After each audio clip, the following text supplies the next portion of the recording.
नमस्कार, मैं हूं Amod Shrivastava. Amazing thought, amazing message, amazing information की दिशा में आज एक कदम और आगे। आज के इस दो चिंतन का विषय है अमृत के बदले विषपान और दूसरा है जीवन के उपकरण। आपको ये मेरा वीडियो अच्छा लगे तो लाइक करें, शेयर करें और लाल बटन दबाकर सब्सक्राइब अवश्य करें। साथ ही बेल आइकन दबाना बिल्कुल ना भूलें। आज के इस प्रथम चिंतन का विषय अमृत के बदले विषपान।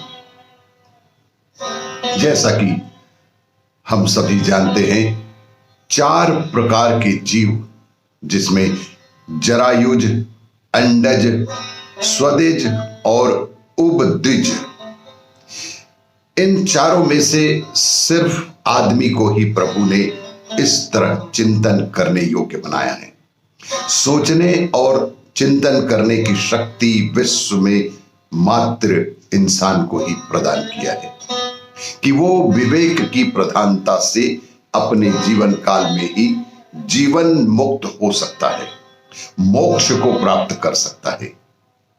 रामायण में एक जगह आया है, एही तन कर फल विषय न भाई, एही तन कर फल विषय न भाई, स्वर्गायु स्वल्प अंत दुखदाई, नर तन पाई विषय मन देही, पलटी सुधाते 60 विष लेही। ये उत्तरकांड से संबंधित है।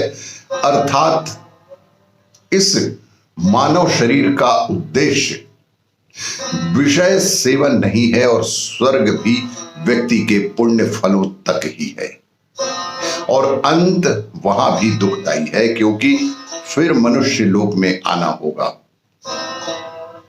मनुष्य तन पाके भी अगर उद्धार करने की जगह व्यक्ति विषय सेवन में लगता है, मोक्ष प्राप्त करने की दिशा से विमुख हो जाता है, तो ऐसे मूर्ख ने अमृत के बदले विष का ही पान कर लिया है। गीता में भगवान श्री कृष्ण ने कहा है, न ही ज्ञानेन सदृशम पवित्र मिह विद्यते, तत् स्वयं योग संसिद्ध काले नात्मनि विन्दति। इसका अर्थ है, इस संसार में ज्ञान के समान पवित्र करने वाला निःसंदेह कुछ भी नहीं है। उस ज्ञान को कितने ही काल से कर्म योग के द्वारा शुद्धांतःकरण हुआ है। मनुष्य अपने आप ही आत्मा में पा लेता है। ज्ञान अर्थात व्यक्ति का विवेक युक्त ज्ञान ही व्यक्ति का सबसे बड़ा गुरु होता है।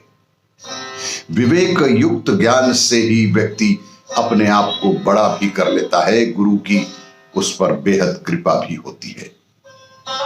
गुरु यानी गु अर्थात अंधेरा, धन रू अर्थात उजाला, अंधेरे से उजाले की ओर उन्मुख कराने वाला ही गुरु होता है। ये सत्य है कि सद्गुरु अथवा गुरु का ज्ञान प्रायः वेदों ने भी किया है, परंतु इस कलिकाल, इस कलयुग में यदि सच्चा गुरु ना भी मिल पाए तो भी अपने विवेक का आश्रय लिए रखना चाहिए और अमृत के बदले कभी भी विषपान नहीं करना चाहिए।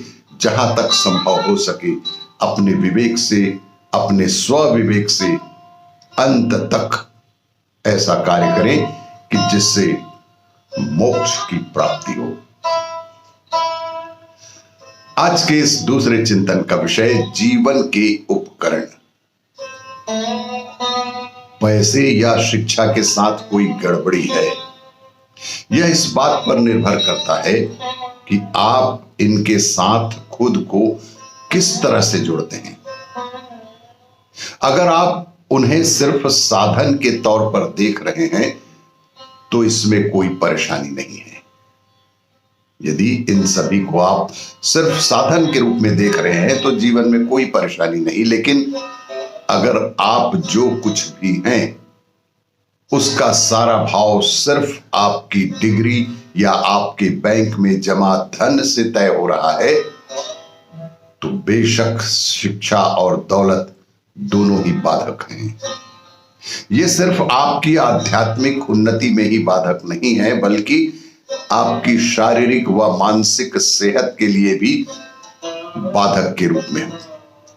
लेकिन अगर आप उन्हें सिर्फ एक साधन के तौर पर देख रहे हैं, कहीं पहुंचने के एक उपकरण के तौर पर देख रहे हैं, तो ये कहीं से भी बाधक नहीं है, बल्कि ये आपके लिए बेहद उपयोगी सिद्ध और साबित हो सकते हैं, क्योंकि ये आपके लिए बहुत ज्यादा संभावनाएं भी लेकर आते हैं।